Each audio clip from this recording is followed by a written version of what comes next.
Hey everybody, it's Safi and Marco, dish out on the movies, and we just watched Hell's Kitchen, season 23, episode 13. So Safi, who was this going to be an unlucky number? Which chef? Safi, you know what I'm thinking about? What's up with all them aliens and Goosebumps? I'm not talking about Goosebumps. Oh, okay. But I was thinking about it because I was thinking about when we watched X-Files and they just kept going on and on about the aliens and the seasons. It got later and later and later season and even they said that you people are obsessed with aliens. And so I'm just thinking about it because all we've been doing basically is reviewing Goosebumps for the past week. So, yeah. And pretty much all we've been watching, too. I've been watching YouTube videos, but I still need to catch up on 3 new release movies.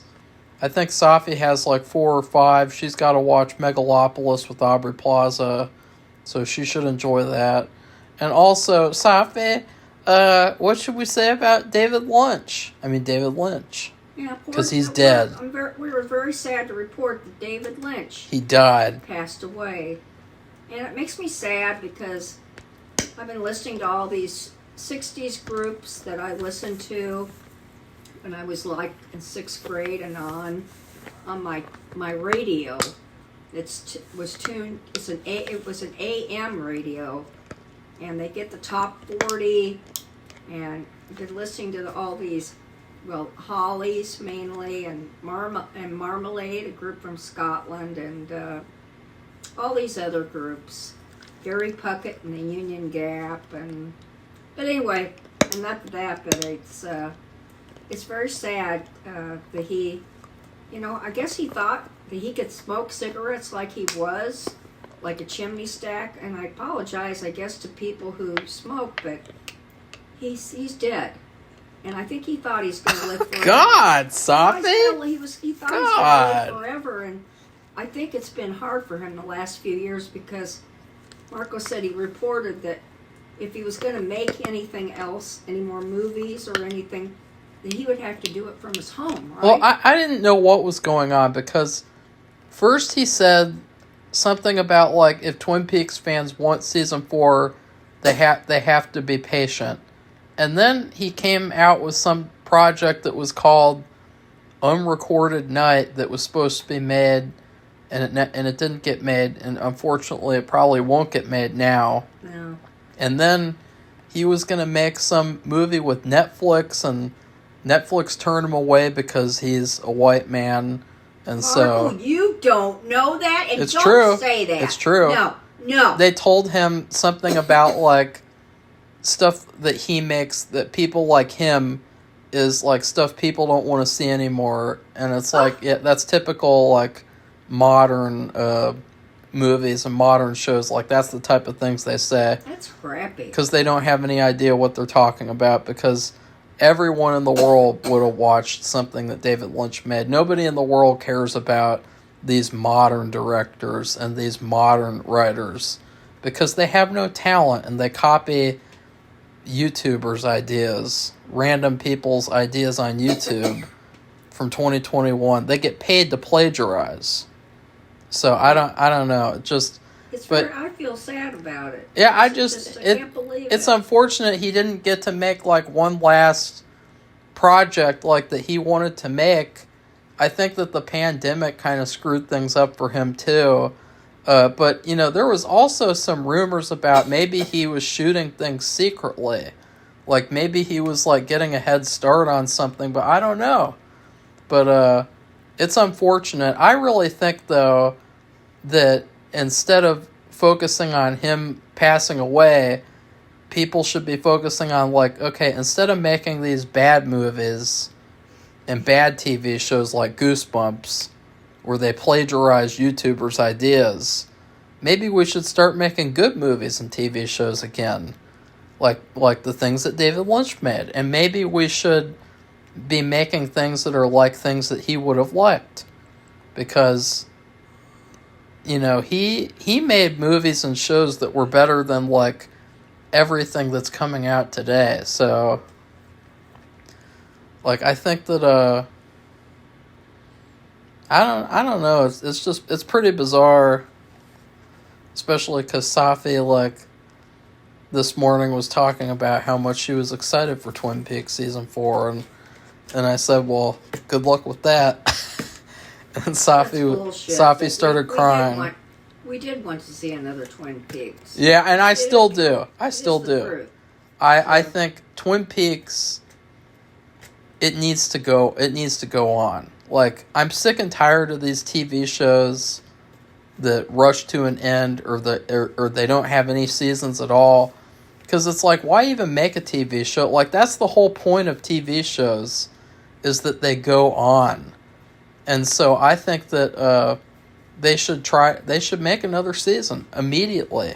Like, they should get right on it and, like, take inspiration from him. And instead of focusing on him dying, they should pick up where he left off.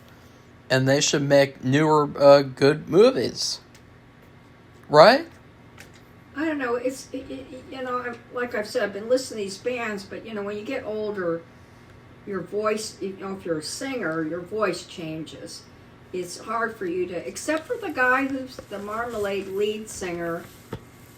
He sang the Reflections of My Life song, and he at age, he died at 72, so at age 70 or whatever it was, it still sounded like him, and that's not common.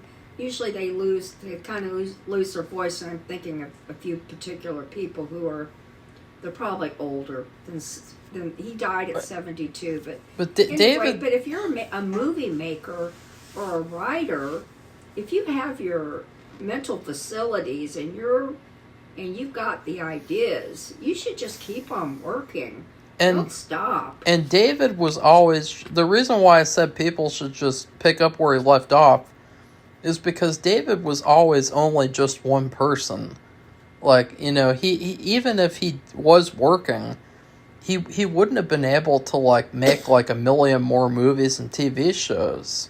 No, like, it'd been nice if he'd done the Twin Peaks. Yeah, well, he had to be very selective of, like, okay, I know that I'm probably going to die sometime, so, like, I should really try to choose something that would be meaningful to end on or something. And so he never would have been able to do all these different things, like, unfortunately, especially because he got sick. So, I don't know why people wouldn't just pick up where he left off. I don't know. Make another Twin Peaks. Start off with that. Right, Safi? I don't know. It's just...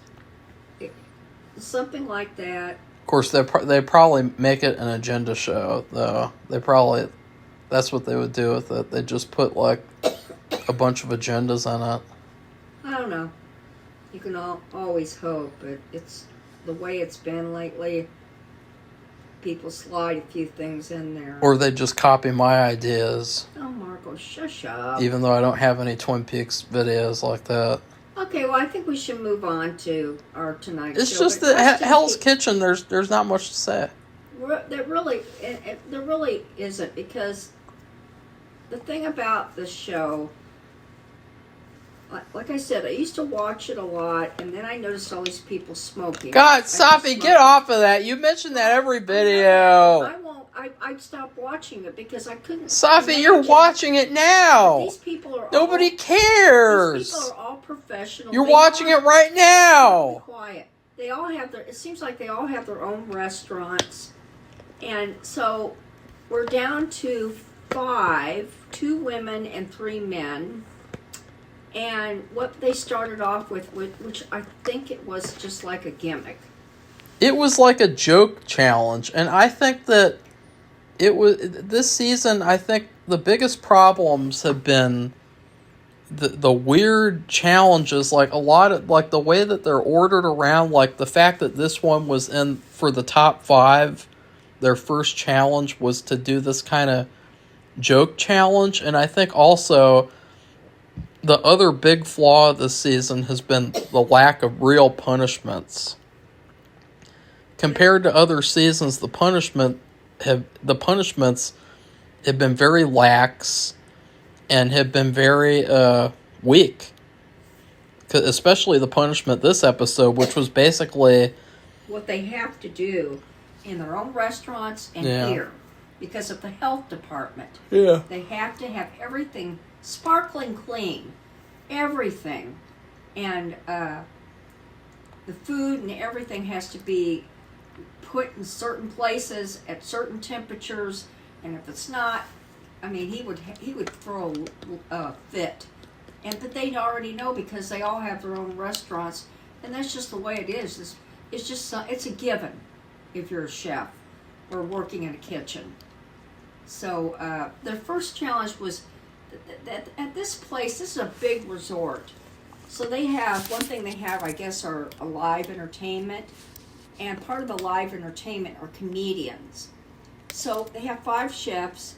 So they brought in 5 comedians. And before that started, Chef Ramsay did something which I guess he has been doing in other seasons, but I'm used to seeing him do this in Master Chef, so it kind of wasn't surprising when I think about Master Chef. He taught them how to make lobster ravioli with the sauce on top, and on that sauce they would sprinkle caviar. And what was the sauce called? Beurre blanc. Beurre blanc. Beurre blanc. And I remember this beurre blanc because from the Master Chef season, I'm pretty sure it's the one we just watched. I think in somebody's, it was like a semifinal, and somebody's beurre blanc separated or something.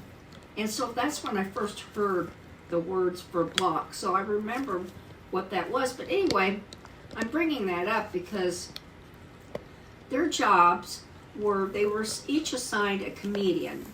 And they had to after they learned how to make these lobster ravioli with all those things I mentioned, they had to teach the comedian, each chef had to teach the comedian, instruct them to make one of this Chef Ramsay's, and this is Chef Ramsay's dish.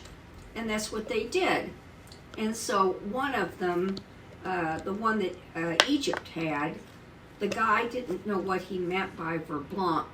And so that was actually Egypt's fault because he really should have said, beurre blanc is the sauce, if you don't know what beurre blanc is. He should have said that. I don't know how, I think that part was confusing because I don't know how they went through this entire challenge cooking and making the beurre blanc and not calling it a beurre blanc. You know what I mean? Like, yeah. Okay, Mr. Comedian, I am doing Egypt's voice now. And you need to put this and this together because we're making what's called a beurre blanc. Like, wouldn't he have said something like that or not? So. I would think so, but I don't know. Because if so, then they should have figured out that was the beurre blanc. You know, like, I mean, because if that comedian made that element of the dish, like if he made a sauce, then why would he not put the sauce on the plate at all? Well, it's true. It's true. It's kind of... Neither Marco nor I took this challenge seriously. Well, we didn't see the whole thing either. We just saw, like, little clips, and they didn't show it properly. It wasn't very good. I thought it was stupid. Kind of just focused on making a bunch of jokes, and... I think it was... That's why I say we couldn't take it seriously. They've done this kind of thing before. They did it in the season where Michelle won, who's the sous chef who kind of like comes on screen for a little cameo and then leaves. They did a similar kind of challenge, but in that season, the chefs had to teach athletes how to cook. So basketball players and such. And that was much more interesting because they weren't focused on making jokes. Whereas this episode... Right. It was all about, like, hey, let's make some funny jokes.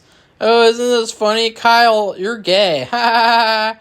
And then, like, oh, Hannah, your hand looks funny. Ha ha. Like, it just made up, like, a bunch of jokes. Even when Gordon was judging the dishes, like, they were just making all these jokes.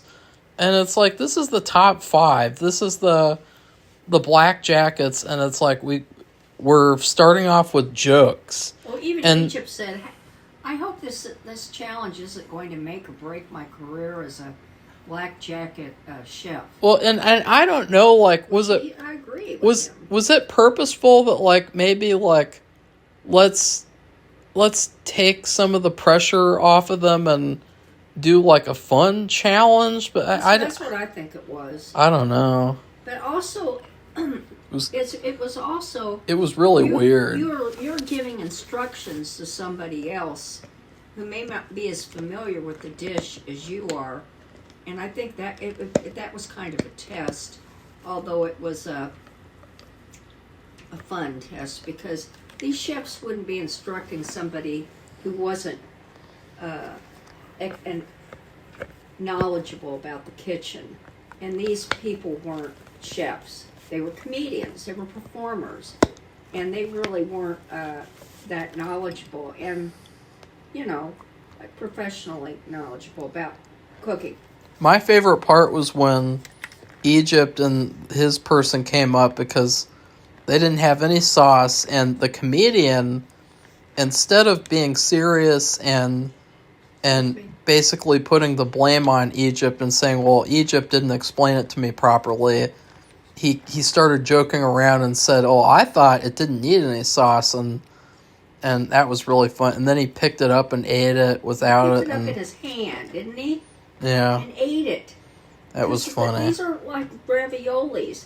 And one of the comedians says, I didn't think you could get these unless you got them in he said a box. And, No, he said they all came pre-stuffed. He didn't know you had to stuff them yourself, which... There are a lot of ravioli you could probably get pre-stuffed, frozen stuff like that. Yeah, they do, but Chef Boyardee. If you're not familiar with the cooking, we've seen so many shows where they made the ravioli. They made the noodles, they made the filling. The main thing that we should bring up about this challenge, because was the fact that, like, it was like an elimination thing that happened where you would sit on the couch if your dish was good, and then the next people would come up, and then if theirs was better, the first people would have to get off the couch, and then they would get on there, etc., etc. And Safi and I both thought it was really weird how... Yeah, couldn't take it seriously. It was weird how he was tasting these dishes and being like, oh, this is better, because it's like, how could... you tell, like, this is like 5 different dishes that are all the same dish. All the same ingredients. The only one that stood out was the one with no sauce, though. Yeah, because it didn't have any sauce. And everybody else's did. Speak up, Safi. It was the only dish that didn't have any sauce, so of course it stood out. Do you have sauce, Safi? If I ate that, I would prefer the sauce, but would not care to eat caviar Why not? At all. And as far as lobster ravioli, I don't know. I don't know. I really don't. I'm not really a ravioli fan. I've ordered ravioli in a restaurant. I didn't care for it. There's an infamous time where I ordered ravioli. I wonder if Safi remembers. No. We've been to several places where we could have ordered ravioli. We went to Chicago, and it was late at night, and Safi and I were both in the mood for foreign food, like Vietnamese food or something, like something different and something not like something that we could get at home or something like that. So this is Italian food. We wanted to go to this Vietnamese restaurant, but for some reason we went to this gross Italian place, and they were very pretentious. They were really bad. They had a really good dessert, but that was about it. So I ordered lobster ravioli, and there was this giant plate, and it was like a giant plate with this little tiny compartment in the middle. Bowl. It was a giant bowl, but the bowl part was tiny. Yeah. It was kind of like in this Japanese restaurant we went to where we had to get hors d'oeuvres and little desserts, and they were the size of your hand, the palm of your hand. Yeah, and these ravioli, they were not very good. You could tell that they were frozen. They hardly had any flavor. They were really bad. And I was like, oh, I should not have ordered ravioli. And this was in the theater district of Chicago. I was just not in the mood for. Mad. I was just not in the mood for Italian food, though. No, I wasn't either. And we make our own Italian food all the time. We even got like a pizza that they had. The pizza wasn't good either. So like their food just wasn't any good. Yeah. And so that's my experience with ravioli. I don't really like it's not very fulfilling or satisfying. No, it's not. It's like a girly dish that's even Safi wouldn't like because I don't care. Safi weighs like 70 pounds. No, I don't weigh 70. I weighed 94, and that was bad. My doctor got pissed off at me and said, "That's it." Now she's 200 pounds. No, I'm not 200 either. And counting. I'm at an okay weight. And counting. No, Marco, I can't. I just can't. She's if trying I eat to more than what I eat, I'll be sick. She's I get sick to my stomach. She's trying to bulk up. No, I can't. No, it's bulking season. No. Anyway, she's trying to. Okay, Marco, she's trying to make some gains. Yeah. Trying to make all kinds of gains. Okay, well, let's continue. So anyway, this is how they... For somebody. So they would say, okay, let's have this chef come up with this person. And they would come up and they go, okay, is your dish... And then Chef Ramsay would try it, and he would say, "Oh, this looks really good." Or Safi, that challenge, we're done with that challenge. Say, "Oh, is this better than the one sitting on the couch?" And he just went all the way to the end, and so you had next to the last.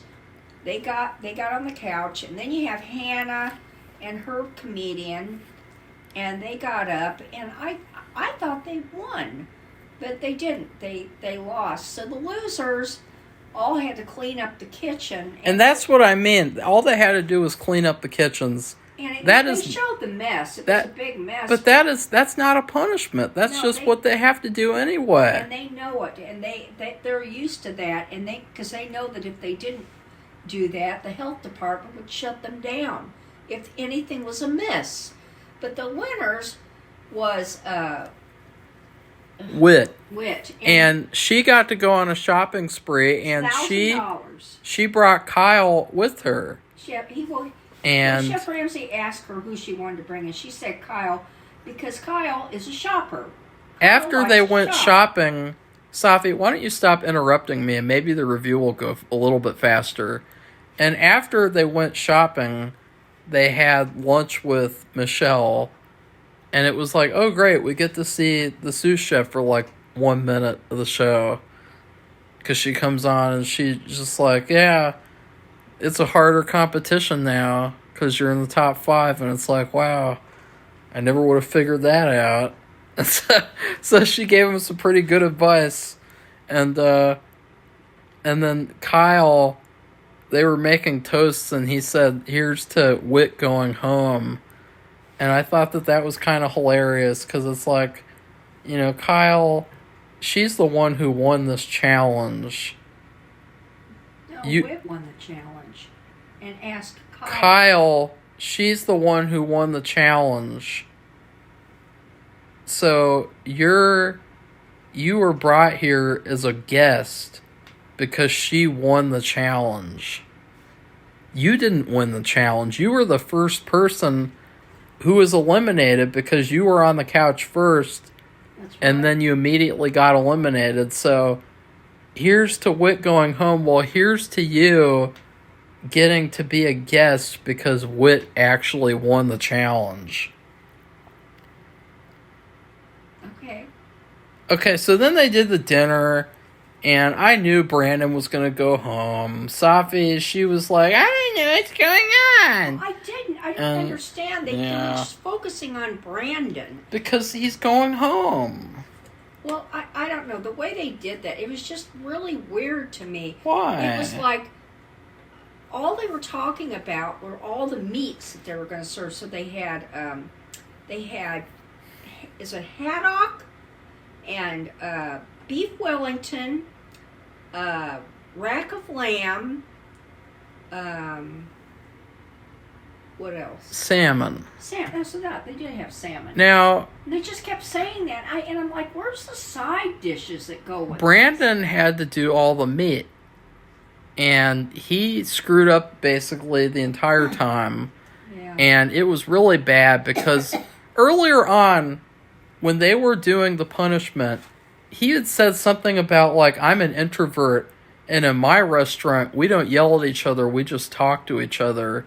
And so it's really nice to have this kind of quiet time where I can just clean up, and we don't have to talk at all, it's just quiet. And so you could tell it's kind of like in Full Metal Jacket, like when that Vincent D'Onofrio starts losing his mind, you know? It's kind of like, that's what he looked like. It was like... It was a foreshadowing. He was like... You know, he was like zoned out. It's like he's going to the sunken place, and then during the dinner service, he's just like standing there like a zombie, like he's Vincent D'Onofrio in Full Metal Jacket, and except he's not fat. Well, it's like a couple weeks ago when, we'd watched all these other episodes and he seemed to be moving along, but he acted like a deer caught in the headlights. But my opinion of Brandon has always been, besides the fact that he's always had it out for Egypt for no reason, Yeah. my opinion has always been like, he's really good at challenges and creativity and coming up with his own dishes, but he's not good at the dinner service part as much. Yeah, and that's really showed a couple times now. And tonight he undercooked stuff, he overcooked stuff. He was all over the place, and then what happened was Hannah, she basically had to babysit him the entire service. So and she said so. She said, I'm checking everything 4 times. Yeah. 4 times. That's hardcore. That's hardcore. But see, but they got their stuff out. Just imagine Hannah's your mom, and she's putting you to bed, and she's like, no, I'm not just going to put you to bed once, I'm going to put you to bed 4 times. Right, Safi? No, it's not the same It's like, thing at all. that is intense. She's like on another level, Safi. She's Well, like, next level chef. She didn't want to go Boom! home. She didn't want to go home. Pun intended. Next level chef. That stupid show we keep seeing advertisements for, right, Safi? They keep on showing that's like, they've been showing next level chef. Kitchen Nightmares. Gordon Ramsay's another show that nobody wanted. They just wanted Master Chef in Hell's Kitchen, and everything else doesn't matter at all. And it's like, fuck off. Right, Safi? Well, but anyway, I was shocked. I just couldn't believe it. I wasn't shocked. That she had to like oversee him. They're supposed to be on the same level, and she's having to check his stuff 4 times. Just imagine you are going on a grocery shopping trip with Hannah. What are Hannah. But what are all the other And people working on? That's why I didn't get. And then you're outside in the parking lot. You've already purchased your groceries. Hannah is standing with you, and she's like, "Hey, I need to check the groceries." And then she gets in the cart and she takes all the groceries out and checks every single item. And then at the end of that, she's like, "Okay, I got to check it again." And she does it again. And then she's like, "Okay, I got to check it again." Yeah, but guess what? It was all after he screwed up. She's hardcore. After he screwed up all evening long. All evening. Just imagine you're brushing your teeth next to Hannah. And they were all shocked. She says, "Uh-oh, I think you missed a spot." And you got to brush your teeth 3 more times with Hannah. It's like, that's pretty intense.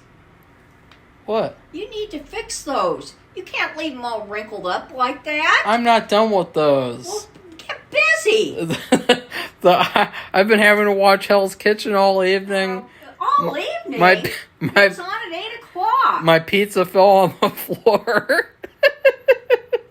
So anyway, I was shocked, and I really didn't understand the setup in the kitchen. Because I'm like, what are all the other chefs doing? Egypt was on garnish. Okay, I heard that. Whit. What were the rest of them doing? Whit was doing fish. Brandon was doing meat. so Kyle and Hannah were doing sides or something, or maybe, or one of them has to help. I think one of them has to help Gordon with plating. So Okay. garnish, plating, entrees, sides, and fish. That's 5 people. Okay. I think that's how it is. I'm not sure because I'm not on Hell's Kitchen because Safi won't let me. So. Marco is so full of BS. It's not even funny. I was just kidding. Well, it was funny because the people in the restaurant, they're saying, "Oh my God, I hope Chef Ramsay doesn't shut the restaurant down."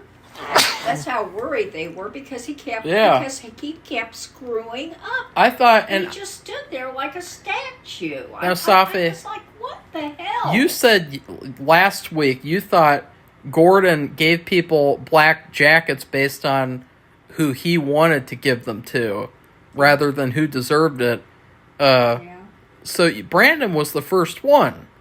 So that kind of debunks your or tonight Gordon was very disappointed. Oh yeah, well of course he was. You could tell he was disappointed. That's what was kind of like upsetting about the episode was like it didn't feel like it didn't feel like this is like a victory home run. This is my top 5 chefs. This felt like I chose Brandon and I should have kept Amanda. I should have overlooked the Kool-Aid hair. Even though she's kind of crazy, maybe she's really good. Like that's what he looked like. He looked like he just had a face of a disappointed father, and like Brandon was his disappointment, and it was pretty sad. All the other chefs, they were really shocked. I was kind of glad though because I didn't like Brandon at all. I didn't think he was that great. I didn't want him to win. Unfortunately, it just. I didn't really feel like he was like head chef material, like he's just kind of like a ditz. He's kind of like a man version of a dumb blonde.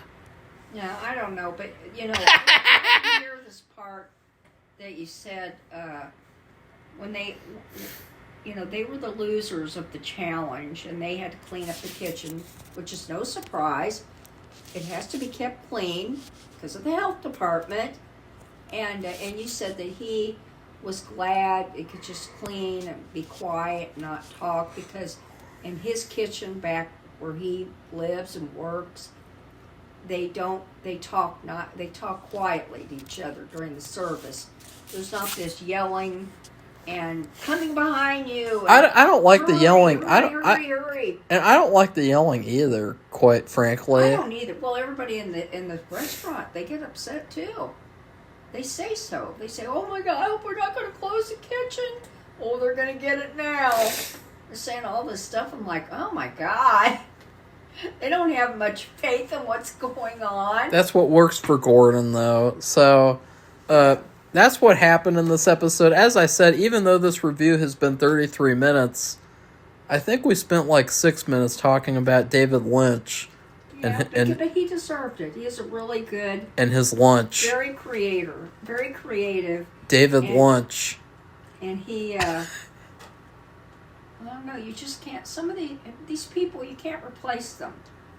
You can make... Somebody else can come along and they can be really creative, but they make their own thing. They can't make a David Lynch thing. No, they become their own legend. Yeah, that's right. But if they can take inspiration from him... That's right, but it's a loss. It's a big loss.